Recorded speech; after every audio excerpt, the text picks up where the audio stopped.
कार्बनिक यौगिकों का नामकरण, the nomenclature system of organic compound. हमको पढ़ना है सेकेंड केमिस्ट्री। तो सेकेंड केमिस्ट्री पढ़ने के लिए आईपीएसी नेम आना जरूरी है। और जो जिस लड़के या स्टूडेंट को आईपीएसी नेम की जानकारी नहीं है तो सेकेंड केमिस्ट्री उसको आएगा ही नहीं। तो इसके लिए है कि भाई पहले हम आईपीएसी नेम जानेंगे, और आईपीएसी नेम जान लेंगे तो जो सेकेंड केमिस्ट्री है बहुत ही आसान हो जाएगा।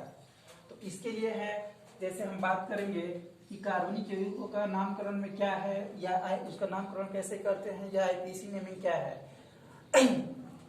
आईपीएसी नेम का मतलब होता है international union of pure and applied chemistry, और इसको हम जिनेवा सिस्टम के भी नाम से जानते हैं। अब जैसे हम बात करेंगे हाइड्रोकार्बन के बारे में कि हाइड्रोकार्बन क्या है। हाइड्रोकार्बन,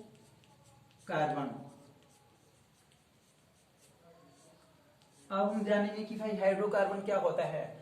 तो जैसे हम जानते हैं कि ये मान लो कि ये CH4 है, या C2H6 है, या C2H4 है, या C3H8 है।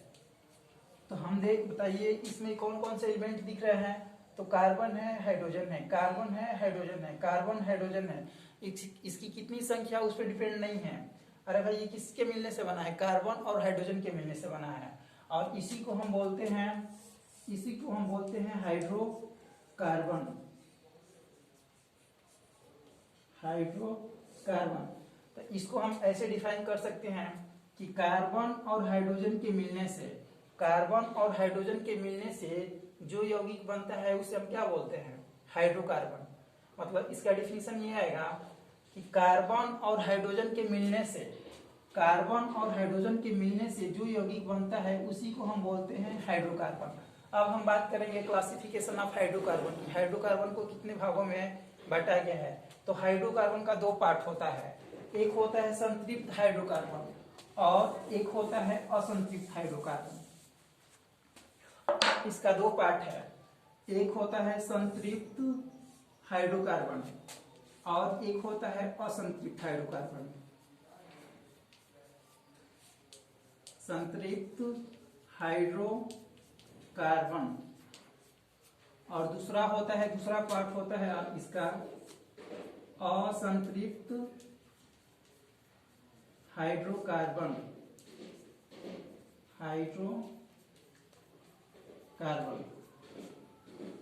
अब रही बात कि भाई हम संतृप्त हाइड्रोकार्बन किसे कहते हैं और असंतृप्त हाइड्रोकार्बन किसे कहते हैं। तो वे हाइड्रोकार्बन जिनमें सिंगल बॉन्ड हो उसे हम बोलते हैं संतृप्त हाइड्रोकार्बन, और वे हाइड्रोकार्बन जिनमें डबल बॉन्ड या ट्रिपल बॉन्ड हो उसे हम बोलते हैं असंतृप्त हाइड्रोकार्बन। अब जो संतृप्त हाइड्रोकार्बन है इसका एक पार्ट होता है, उसका नाम है एल्केन। और एल्केन का सामान्य सूत्र होता है CnH2n+1। जैसे हम बात करेंगे कि एल्केन क्या है, तो एल्केन का जो सामान्य सूत्र होता है CmH2n+2 ये होता है। और जो असंतृप्त हाइड्रोकार्बन है इसका दो पार्ट होता है, एल्कीन एंड एल्काइन। तो एल्कीन का सामान्य सूत्र होता है CnH2n और एल्काइन का होता है CnH2n-2। एल्कीन, तो एल्कीन का सामान्य सूत्र होता है CnH2n और एल्काइन का होता है CnH2n-2। ये फार्मूला में जो n दिख रहा है, जहां n इक्वल टू है कार्बन की संख्या, द नंबर ऑफ कार्बन की, कितना कार्बन है, कार्बन की संख्या।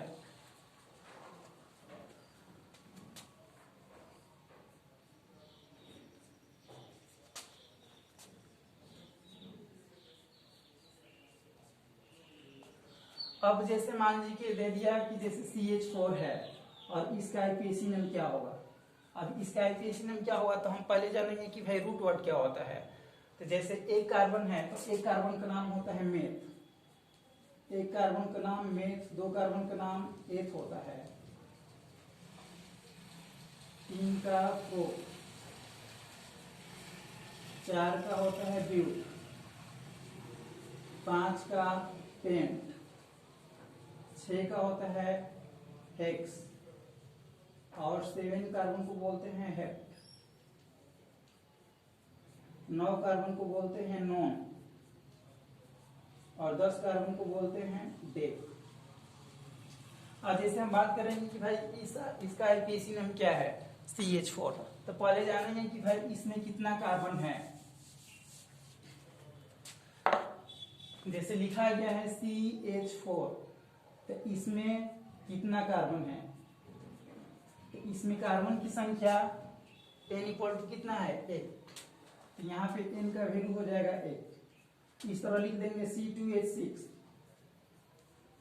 तो इसमें कार्बन की संख्या कितना है 2, तो n इक्वल टू हो जाएगा आपका 2। अब हम देखेंगे कि मेरे पास 3 फार्मूला है, एल्केन, एल्कीन एंड एल्काइन। तो हम बारी बारी से ट्राई करेंगे कि भाई ये किस पे सेट हो रहा है, उसके बाद से हम नाम लिखते हैं। तो जैसे हम ट्राई करते हैं एल्केन पे, तो एल्केन का सामान्य सूत्र है ये CnH2n+2, ऐसा है ये। अब हम रखेंगे C, n की जगह पे रखेंगे 1, उसके बाद से H, 2 इंटू n की जगह पे 1 + 2, तो ये आएगा आपका C, उसके बाद से H, 2 का में 2 और +2, तो ये आएगा आपका CH, 2 2 कितना हो जाएगा 4। अब देखेंगे कि एक कार्बन है, तो एक कार्बन का नाम क्या होता है मेथ।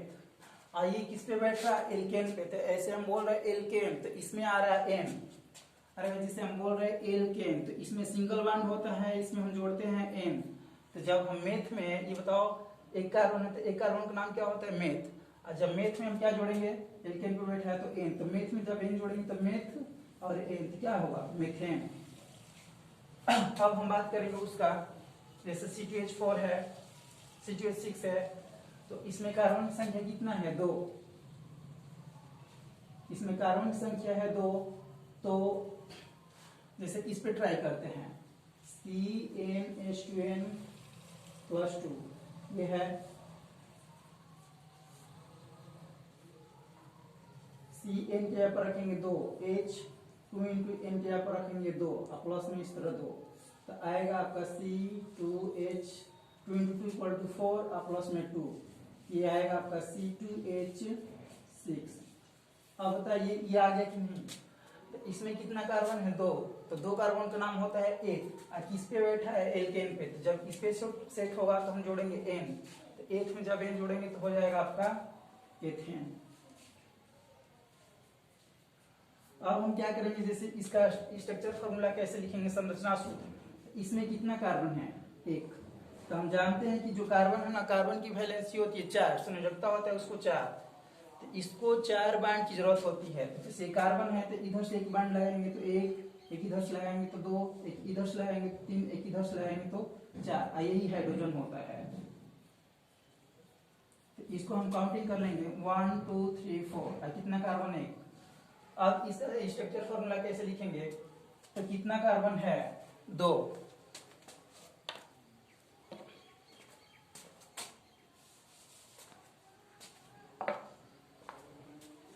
कितना कार्बन है 2, तो इस तरह से गैपिंग स्पेस देकर दूर दूर पे 2 कार्बन लिख लेंगे। किस पे सेट हुआ है एल्केन पे, तो एल्केन में कितना बॉन्ड होता है सिंगल बॉन्ड, तो इसमें हम बीच में लगा लेंगे एक सिंगल बॉन्ड। और पहले से हम जानते हैं कि जो कार्बन है, कार्बन की वैलेंसी होती है 4, तो इस कार्बन को कितना बॉन्ड मिला है 1, तो 4 करने के लिए और 3 की जरूरत है, तो 1 2 3 4, इसको कितना मिला है 1, और 4 करने के लिए कितने की जरूरत है 3 की, तो 1 2 3 4, यही हाइड्रोजन होता है। इस तरह इसका स्ट्रक्चर फॉर्मूला लिखते हैं। विश्वास ना हो तो इसको काउंटिंग कर लेंगे, कितना कार्बन है 2, 1 2, कितना हाइड्रोजन है 6, तो 1 2 3 4 5 6 हाइड्रोजन। तो हम बात कर रहे हैं आईपीएसी नेम के बारे में। आईपीएसी नेम का मतलब होता है international union of pure and applied chemistry. इसको हम जिनेवा सिस्टम के भी नाम से जानते हैं। और ये जिसको नहीं आता आईपीएसी नेम, जिसको नहीं आएगा, जो 11th में पढ़ाया गया है, ये जिसको नहीं आएगा वो 12th की केमिस्ट्री जो ऑर्गेनिक केमिस्ट्री है थोड़ा भी समझ में नहीं आएगा, तो इसलिए ये वीडियो बनाया जा रहा है।